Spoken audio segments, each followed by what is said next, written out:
It's 2017, and you know what that means. I hope you do.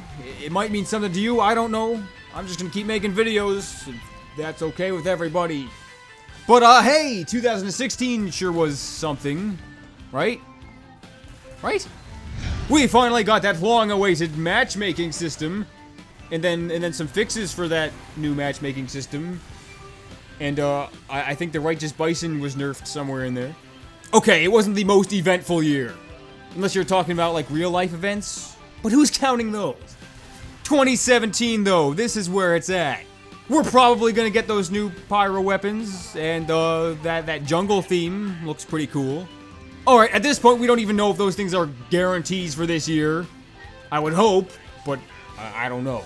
It's just future stuff. Hey, you know, I like stuff. I'm gonna make a list of stuff I want to see in TF2 for 2017. Probably not what's gonna happen, just, you know, things I think might be neat.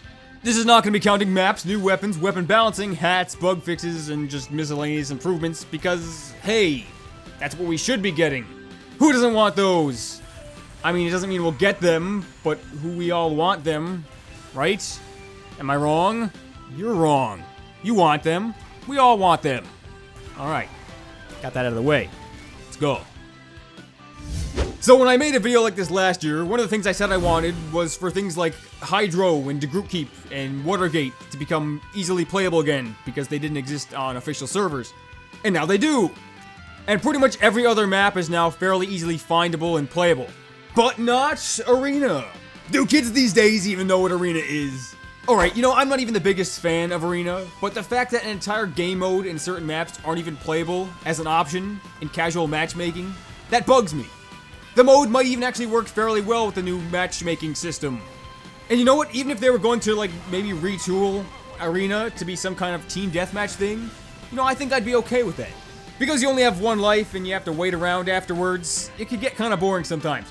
Especially when most modes you could just get right into it. They could just make it to, like, a first team to get 100 kills type thing or something.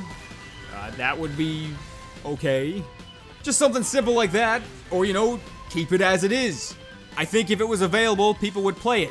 Maybe not as much as something like Payload, but it would have its players. At the very least, maybe modify Arena exclusive maps for King of the Hill. You know, because they're set up similarly to King of the Hill. Just having the option would be nice, that's all I'm saying.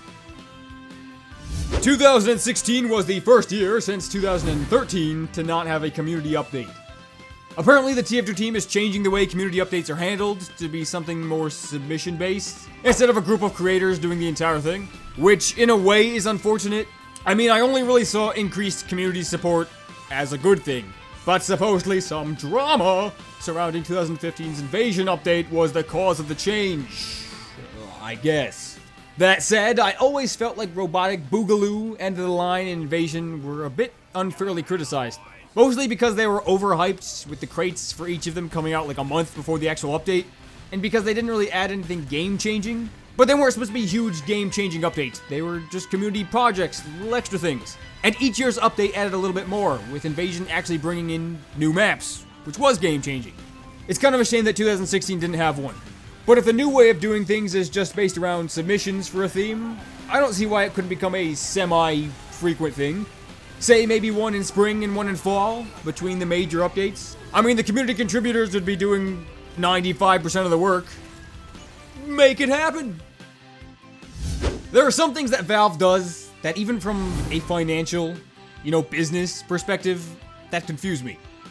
And one of them is how infrequently they do anything with man versus machine. Now, I don't know exactly how much money is made off ticket sales, but I don't imagine it's a small figure.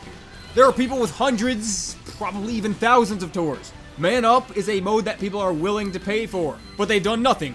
Nothing new since 2 Cities, which was 2013.